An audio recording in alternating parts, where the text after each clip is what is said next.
Et nous commençons tout de suite avec Patrimoine Passion, le rendez-vous dédié à l'investissement plaisir, passion ou alternatif de Smart Patrimoine. Aujourd'hui, un focus sur l'investissement dans les forêts. Alors via évidemment des sociétés de gestion qui investissent elles-mêmes dans des forêts, ce qu'on appelle des groupements forestiers. Aujourd'hui, on en parle avec Jonathan Diver. Bonjour Jonathan Diver. Bonjour Nicolas. Fondateur de meilleurscpi.com, mais aussi de meilleurgf.com. Peut-être une question large pour commencer.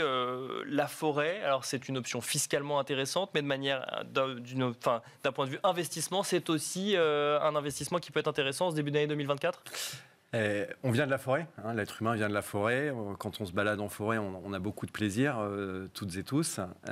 C'est un outil de diversification du patrimoine. D'accord. On est vraiment clairement dans la diversification du patrimoine. On est sur un actif dont le sous-jacent est très clairement identifié. Je crois que vous allez parler un peu de la culture financière dans quelques temps. Bien sûr. Oui. Se savoir dans quoi on investit, c'est important. On participe à la captation carbone. Les forêts captent du carbone. Elles participent également à la biodiversité. Elles soutiennent l'économie locale. Alors, c'est un chiffre que je trouve complètement, je vais utiliser ce terme-là, hallucinant. D'accord. 395 000 emplois au cœur des régions. C'est de l'emploi non délocalisable. 395 000 emplois, c'est presque 2 fois l'industrie automobile. En lien avec la forêt. En lien avec l'industrie. La forêt française. La filière bois française. D'accord, la filière bois française. D'accord. Donc vous voyez que et il y a 100 000 emplois pour voir. Donc s'il y a des jeunes qui ont envie de chercher du boulot, il y a du boulot. Voilà, il y a du boulot. Il y a du boulot dans ce secteur. Donc quand on investit dans la forêt, vous voyez qu'on investit avant de parler de l'aspect fiscal, qui est l'aspect dont j'allais dire qui est la cerise sur le gâteau. On investit vraiment dans un sous-jacent qui a une réalité très forte, alors même si on a quelques risques, le risque de valeur, le risque, j'allais dire naturel, les tempêtes, les incendies, les insectes, etc. etc. Voilà. Donc là, on est sur le sujet de pourquoi, en tant qu'épargnant, je vais vers un investissement comme celui-là, en lien avec ce que je peux rechercher au sein d'un investissement au niveau des valeurs. En termes d'investissement purement financier, ça se passe comment concrètement, Jonathan Diver ? Alors, on va dire, il y a plusieurs façons d'investir. Il y a certaines plateformes qui vous proposent d'acheter un arbre. D'accord. La plateforme typiquement Ecotree, elle vous permet de vous acheter juste un arbre.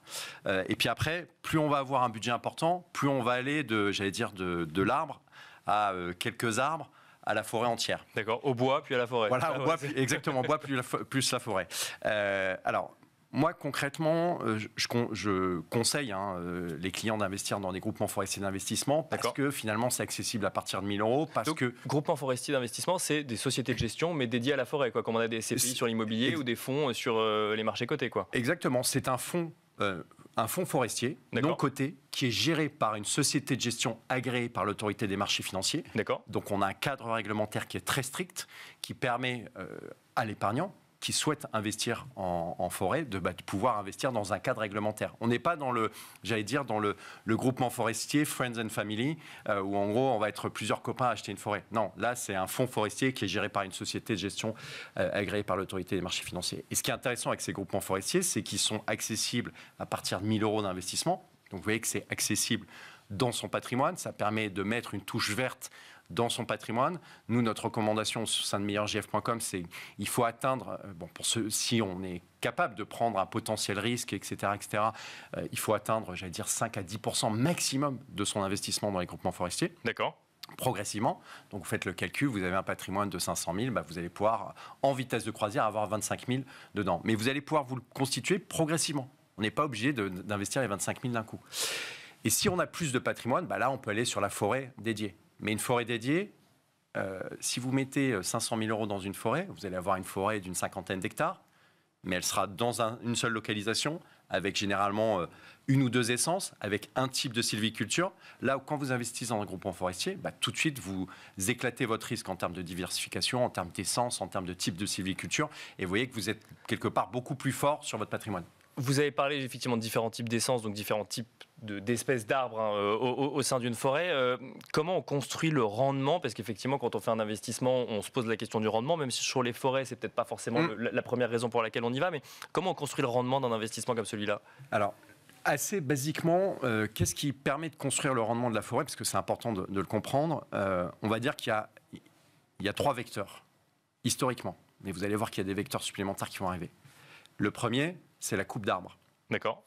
C'est très important d'avoir en tête qu'en France, nous sommes dans un solde positif en termes de régénération. C'est-à-dire qu'on coupe moins d'arbres que la régénération naturelle qu'il existe en France. D'accord. Donc, quand on coupe des arbres, on le fait généralement avec des coupes, qui sont précises. On ne fait pas des coupes localisées, on ne fait pas des coupes rases. Les coupes rases, elles n'arrivent que quand il y a des problèmes de type scolite, donc des problèmes finalement d'insectes qui font du mal finalement aux arbres. Donc on est vraiment dans des coupes précises où on coupe tel arbre, tel arbre, tel arbre, qui permet finalement de laisser de la lumière passer pour les autres arbres environnants et qui vont permettre de grandir. Et donc ces coupes d'arbres vont permettre de générer de la valeur d'un point de vue financier, parce que ces billots de bois, on va les envoyer dans des scieries. Ces scieries, ils vont en faire du parquet, ils vont en faire une ribambelle finalement de produits finis qui ont de la valeur. Donc ça, c'est la première façon de gagner de l'argent. Une autre façon de gagner de l'argent, c'est qu'il y a un peu des droits de chasse. Une forêt, pour qu'elle soit bien, utilisée, il ne faut pas qu'il y ait trop de gibier. Donc vous allez vendre un droit de chasse à des chasseurs. Dernier levier, c'est la trésorerie. Vous avez de la trésorerie, cette trésorerie, vous la placez. Mais je vous ai parlé de 2 leviers supplémentaires. Oui, bien sûr. Oui. Les 2 leviers supplémentaires qui, pour moi, sont la clé de la raison d'investir dans un groupement forestier. Premier levier, tout simplement, c'est la captation carbone. J'achète une forêt. Sur 100% de ma forêt, il y a peut-être 25% qui ne sont non boisés. Si je décide de planter des arbres sur cette partie non boisée, je vais capter du carbone supplémentaire. Ce carbone supplémentaire, je vais pouvoir le vendre à des entreprises qui vont faire ce qu'on appelle, désolé du jargonnage, de la compensation carbone volontaire. D'accord. Et ça, on peut le faire avec une forêt. Oui. On peut le faire avec une forêt. Je suis une entreprise, j'émets du CO2, je peux faire en sorte de compenser mes émissions de CO2. Premier levier. Et dernier levier, oui. Dernier levier, désolé, je pourrais en parler pendant des jours. Dernier levier, c'est la biodiversité. La forêt abrite 80% de la biodiversité terrestre. Quand vous construisez une route, vous comprenez que votre route, elle va abîmer la biodiversité. Et là, on voit ce qui se passe avec l'autoroute dans le sud. Donc, si vous compensez la destruction de biodiversité par la création de biodiversité que vous arrivez à mesurer dans une forêt, il y aura un crédit biodiversité. Donc, vous voyez qu'aujourd'hui, la forêt, je vous ai, depuis quelques minutes, à aucun moment parlé de réduction fiscale. Et malheureusement, on n'aura pas le temps d'en parler, mais c'est quand même le sujet qui est le plus souvent mis en avant sur la forêt. Donc c'était bien d'avoir cet angle un petit peu différent, Jonathan Diver, pour parler de l'investissement en forêt ou en tout cas en groupement forestier. Merci beaucoup, Jonathan Diver, fondateur de meilleurscpi.com et meilleurgf.com, de nous avoir accompagnés dans l'émission Smart Patrimoine. Et on se retrouve tout de suite dans Enjeu Patrimoine.